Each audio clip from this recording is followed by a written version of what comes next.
আমার স্কুলে, আমার উচ্চ মাধ্যমিক স্কুল, তো আমার উচ্চ মাধ্যমিক স্কুলে দুটো বোন পড়তো, হিন্দুদের মেয়ে, সুলেখা মণ্ডল আর শিখা মণ্ডল। সুলেখা মণ্ডল, শিখা মণ্ডল, দুই বোন। অ্যারাবিকে তাদের নাম্বার হলো 95 এর উপরে। অ্যারাবিক সাবজেক্টে তাদের নাম্বার হলো 95 এর উপরে আমার কাছে। ভাবতে পেরেছেন? চলো, জ্ঞানী গুণী বুদ্ধিজীবী মানুষ আর একটু বলেনি, হে হিন্দু, তুমি মন্দিরে গিয়ে যাকে ঈশ্বর বা ভগবান বলে ডাকো, তাকে জীবনে কোনোদিন মন্দিরে পাবে না। হে খ্রিস্টান, তুমি গির্জায় গিয়ে যাকে গড বলে ডাকো, তাকে জীবনে গির্জায় পাবে না। হে মুসলিম, মাথায় টুপি দিয়ে যাকে তুমি মসজিদে গিয়ে আল্লাহ আল্লাহ বলে ডাকো, ও আল্লাহকে মসজিদে পাবে তো?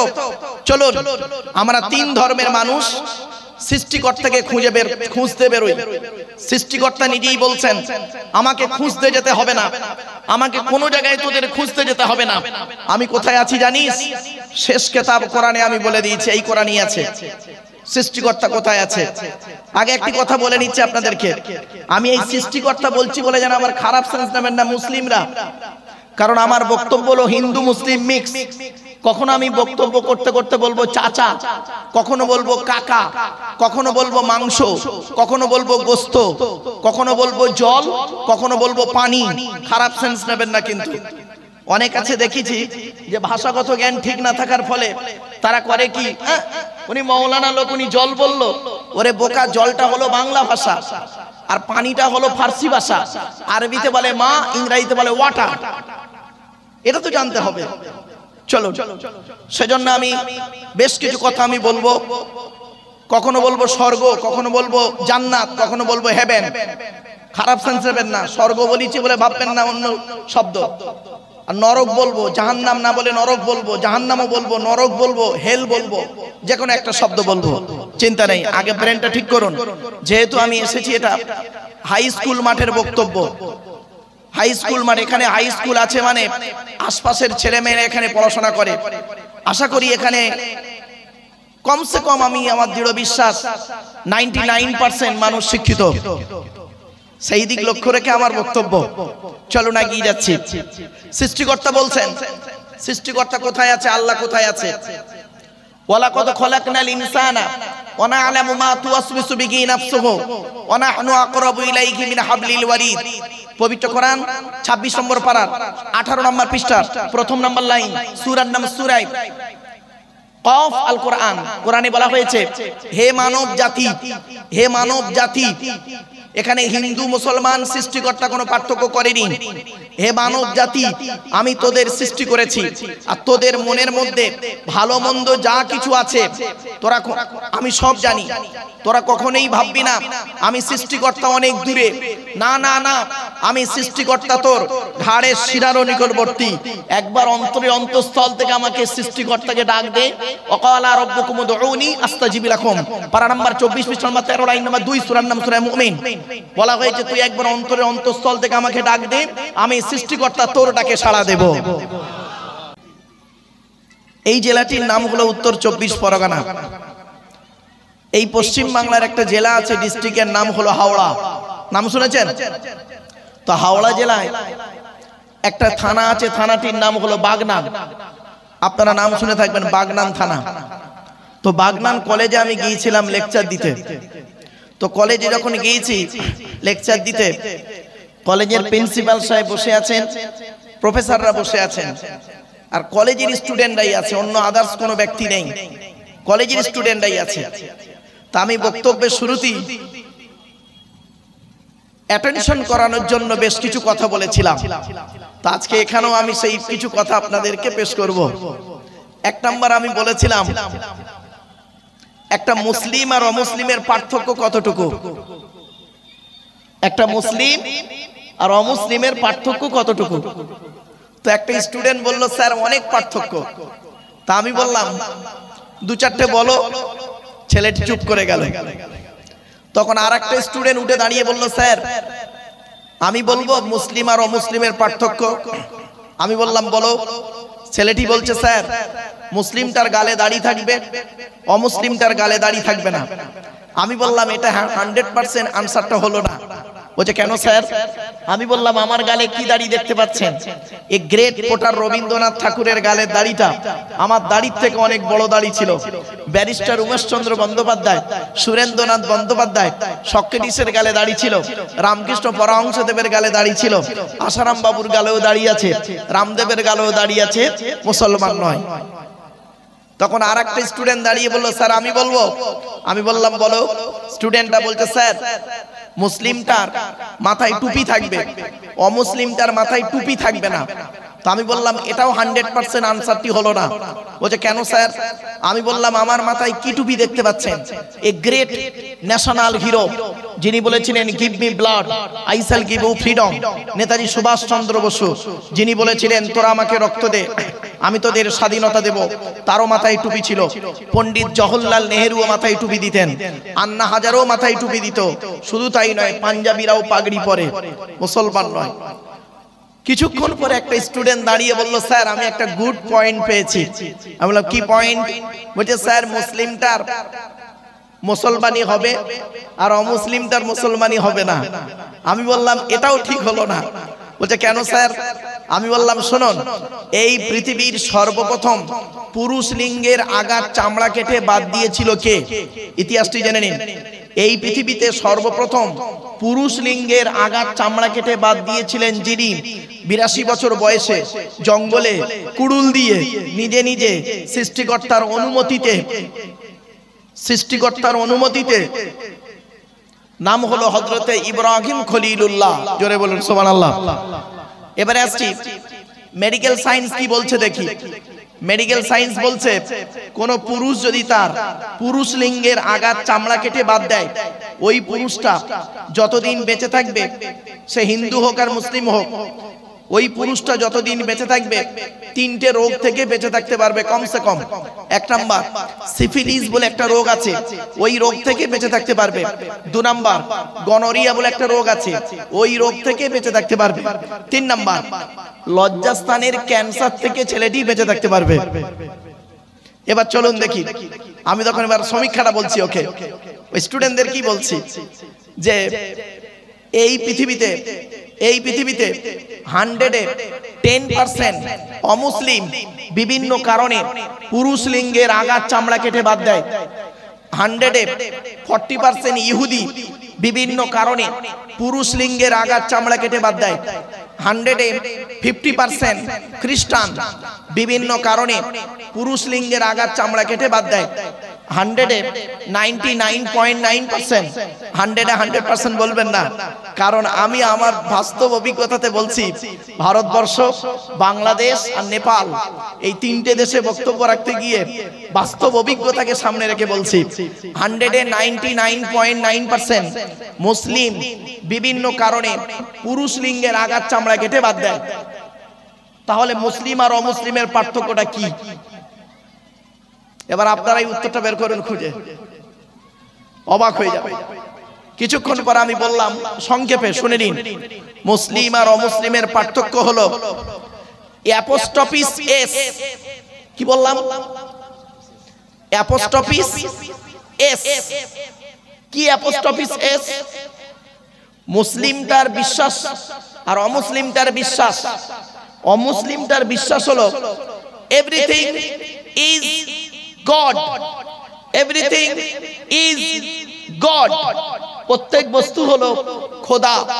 তার মতে চন্দ্র, সূর্য, নক্ষত্র, গঙ্গা, বড় বৃক্ষ, কোন প্রাণী, কোন ব্যক্তি, কোন বস্তু সৃষ্টিকর্তা। সেই হিসেবে তারা পূজা অর্চনা, আরাধনা, উপাসনা করে। মুসলিম ছেলেদের বিশ্বাস কি? Everything is god, everything is god. প্রত্যেক বস্তু হলো খোদার। চন্দ্র খোদার, সূর্য খোদার, গঙ্গা খোদার, তুমি খোদার, আমি খোদার। কুল হুয়াল্লাহু আহাদ। জোরে বলুন। এছাড়া আর কোনো পার্থক্য আপনি বাহ্যিক পাবেন না। নামাজ পড়া, অনেক অমুসলিম ভাই আছে তারা নামাজের ট্রেনিং দেয়। কোরআন শরীফ পড়া। 1 নাম্বার অজানাকে জানা। কি বললাম বাবা? অজানাকে জানা। কি অজানা জানা? একটু ধৈর্যের পরিচয় দিই, আপনারাই প্রমাণ পাবেন অজানা কি জানা কেমন হলো। 2 নাম্বার হলো ভুল সংশোধন করা। কি ভুল সংশোধন করা? একটু ধৈর্যের পরিচয় দিন, দেখতে পাবেন কিছু ভুল সংশোধন তো হবেই হবে ইনশাআল্লাহ। 3 নাম্বার কিছু পরামর্শ নিয়ে নেওয়া। কি পরামর্শ আপনাদেরকে দেব? আমি নিজস্ব কোনো পরামর্শ দেব না, সৃষ্টিকর্তার বাণী কোরআন এবং তার প্রিয় নবী মুহাম্মদ সাল্লাল্লাহু আলাইহি ওয়াসাল্লামের হাদিস থেকে কিছু পরামর্শ আপনাদেরকে দেব। সেই পরামর্শ মোতাবেক যদি আপনি পৃথিবীতে চলেন, জীবন যাপন করেন, আশা করা যায় শান্তিতে থাকতে পারবেন আর পরকালে জান্নাত পেতে পারেন। তো এই 3টে বিষয়ের উপরে আমার টুকটুক করে আলোচনা। লাস্ট কথা, আমার এই কথাটি যদি আপনারা বুঝতে পারেন, আপনারা হিন্দু মুসলিম সকল ধর্মের মানুষকে আমি আহ্বান করছি, আমার এই কথাটি যদি বুঝতে পারেন তাহলে আমার বক্তব্য আপনারা বুঝতে পারবেন। কথাটি কি একটু ফলো করুন। কথা যখন ভেতরে থাকে, কথা তখন আমার গোলাম, আর কথা যখন বের হয়ে যায় আমি তখন কথার গোলাম। আবার বলছি বুঝে নিন। কথা যখন ভেতরে থাকে, কথা তখন আমার গোলাম, আর কথা যখন বের হয়ে যায় আমি তখন কথার গোলাম। এটা মাথায় রাখবেন। কি? আচ্ছা আচ্ছা আচ্ছা,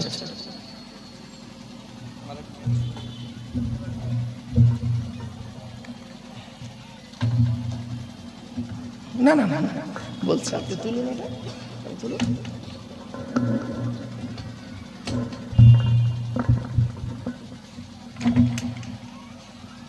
ব্যাস,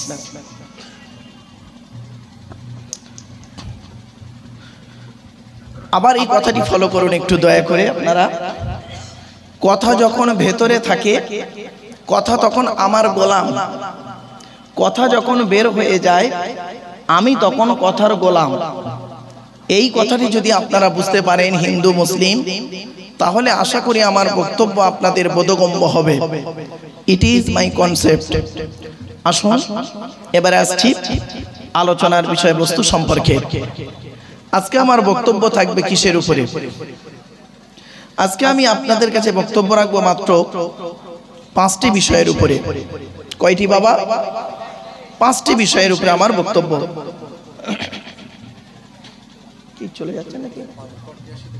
কিচ্ছু লাগবে না, বসে কিছুই লাগবে না। আমি একদম সিম্পল মানুষ, কিছুই আমার জন্য কিছু করা লাগবে না বাপ, চিন্তা নেই। একটা কথা বলে নিই। আচ্ছা ভাই, আপনারা সব মিডিয়া না? মিডিয়া তো আমি সব ইউটিউব ওয়ালা নাকি? আচ্ছা বাবা, ইউটিউব ওয়ালাদের উদ্দেশ্যে প্রথম বলে নি, আমি তোমাদের ভালোবাসি। তোমরা আমার ভিডিও করো, আমি তোমাদের অনুমতিও দিয়েছি যে ঠিক আছে তোমরা করো, কিন্তু বাবা তোমাদের কাছে আমার একটা দুঃখের বিষয়, সেটা হলো কি, তোমরা বাজে ছবি দেবে না আর বাজে হেডিং দেবে না। যদি এই দুটো শর্ত মানতে পারো তাহলে আমার ভিডিও করতে পারো। বাজে ছবি দেবে না, বাজে হেডিং দেবে না, তাতে করে মানুষের একটা বাজে ধারণা তৈরি হয়ে যায়। এটা যদি করতে পারো, এই দুটো আইন নিয়ম যদি মানতে পারো, তাহলে বাবা তোমরা আমার ভিডিও করো।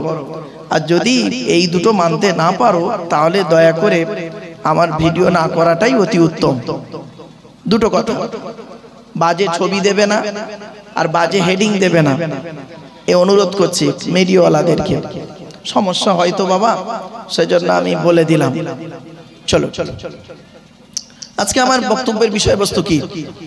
5টা জিনিসের উপরে বক্তব্য রাখবো। 5টা জিনিস কি কি?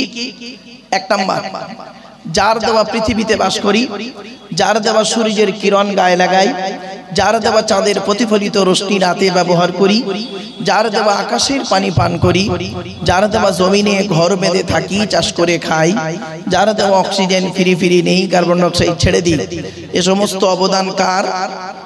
জোরে বলুন। তাই জীবনের সব ক্ষেত্রে জন্ম থেকে মৃত্যু পর্যন্ত মাথা নত করব, সাজদা দেব, ভিক্ষা চাইব একমাত্র শুধুমাত্র কার কাছে? That's enough. এইটুকুই যদি বুঝতে পারেন তাহলে আমার বক্তব্য আপনারা অনেকটাই বুঝে ফেলবেন। তাই জীবনের সব ক্ষেত্রে আপনার চিন্তা ভাবনা থাকবে সৃষ্টিকর্তার কাছে আমরা মাথা নত করব। সেই আল্লাহর পরিচয় কটা? সেই আল্লাহর পরিচয় হলো মোট 4টি। কয়টি বাবা? 4টি পরিচয় এই কোরআনই আছে। আল্লাহর পরিচয় হলো 4টি। আল্লাহর পরে স্থান হলো নবীদের, নট অনলি নবীর। নবীর হলো এক বচন, নবীদের হলো বহু বচন।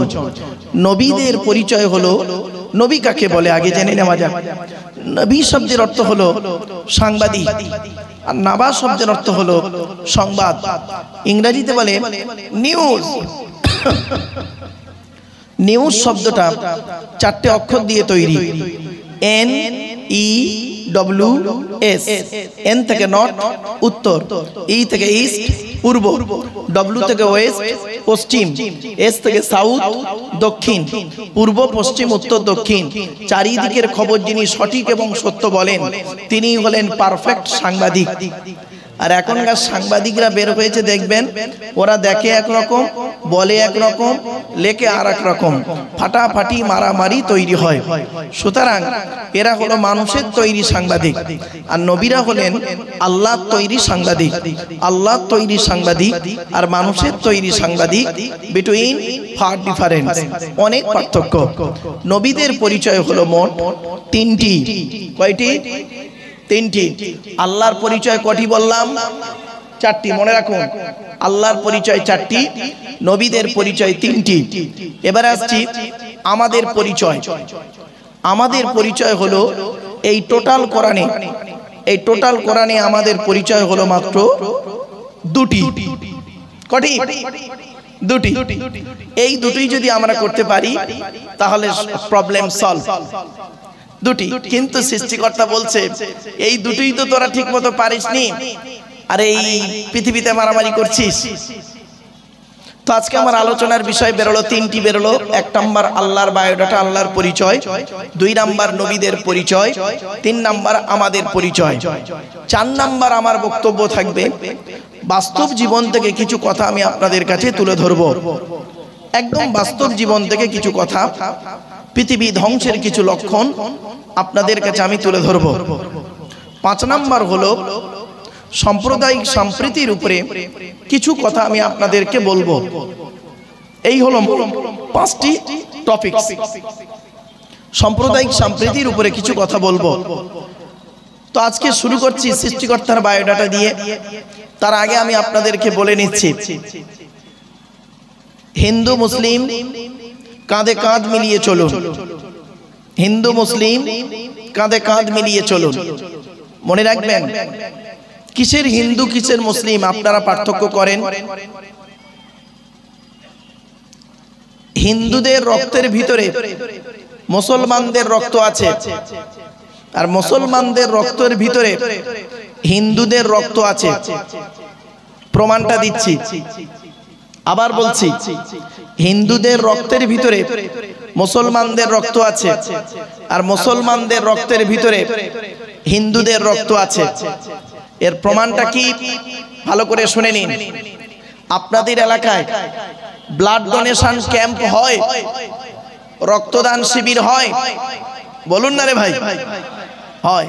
আচ্ছা, ব্লাড যখন নেওয়া হয় তখন বলা হয় নাকি এই ও হিন্দু ওর রক্ত আলাদা কর, ও মুসলিম ওর রক্ত আলাদা কর, বলে নাকি?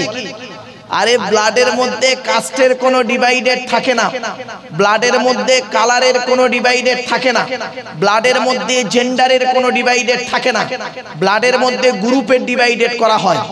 ব্লাডের 4টে group, A B, A B আর ও, প্রত্যেকটার মাইনাস প্লাস। একটা হিন্দুর রক্তের ভিতরে 3টে জিনিস পাওয়া যায়, লোহিত কণিকা, শ্বেত কণিকা, অনুচক্রিকা, as a same no difference. একটা মুসলমানের রক্তের ভিতরে ওই 3টেই পাওয়া যায়। কিসের হিন্দু কিসের মুসলিম মারামারি করেন আপনারা? মনে রাখবেন, খবরদার, যতদিন পৃথিবীতে বাঁচবেন, যতদিন পৃথিবীতে বাঁচবেন এই জিনিসটা থেকে দূরে সরে থাকবেন। মনে রাখবেন, সৃষ্টিকর্তার আরাধনা উপাসনার পদ্ধতিটা আমাদের আলাদা হতে পারে। মানুষজীবী প্রত্যেকেই আমরা হলাম আদমের সন্তান, ঠিক না বেঠিক? বাপেরা, আমি হলাম একজন ছাত্র। আমি তেমন কোনো বড় আলেম নই, তেমন কোনো বড় জ্ঞানী মানুষ আমি নই। আমি 5টা ধর্মগ্রন্থের ছাত্র। তওরাত বলে একটা কিতাব আছে, ইহুদিদের ধর্মগ্রন্থের নাম হলো তওরাত। মুসা বলে একজন নবীর উপরে অবতীর্ণ করা হয়েছিল, সেই তওরাতের আমি একজন ছাত্র। জবুর বলে একটা কিতাব আছে, দাউদ নবীর প্রতি অবতীর্ণ করা হয়েছিল, সেই জবুর কিতাব। খ্রিস্টানদের ধর্মগ্রন্থের নাম হলো বাইবেল, যার 2টো ভাগ, ওল্ড টেস্টামেন্ট, নিউ টেস্টামেন্ট, তারও আমি একজন ছাত্র। হিন্দু ভাই যারা বক্তব্য শুনতে এসেছেন, শ্রীমতী ভগবত গীতা, তারও আমি একজন ছাত্র। মুসলমান ভাইদেরকে অনুরোধ করি, ইসলাম ধর্মের ধর্মগ্রন্থের নাম হলো কোরআন, এই কোরআনের আমি একজন ছাত্র। সকল ধর্মের ছাত্র হিসাবে আজ আপনাদের কাছে এসেছি একটু কোঅপারেট করতে। আমি আপনাদের জ্ঞান দিতে এসেছি, এটা কোনোদিন ভাববেন না। পেশাগত দিক থেকে বর্তমানে আমি একজন উচ্চ মাধ্যমিক হাই মাদ্রাসার শিক্ষক, কলেজ এবং ইউনিভার্সিটির ছেলে মেয়েও পড়াই, কাজে কাজে আমাকে একজন ছাত্রই বলতে পারেন। তাই আপনাদের সঙ্গে এসেছি একটু কোঅপারেট করতে। জ্ঞানী গুণী বুদ্ধিজীবী মানুষ, একটু ধৈর্যের পরিচয় দিন। চলো, আমার জীবনে একটা ছোট্ট কথা আপনাদেরকে তুলে ধরি আলোচনার শুরুতেই।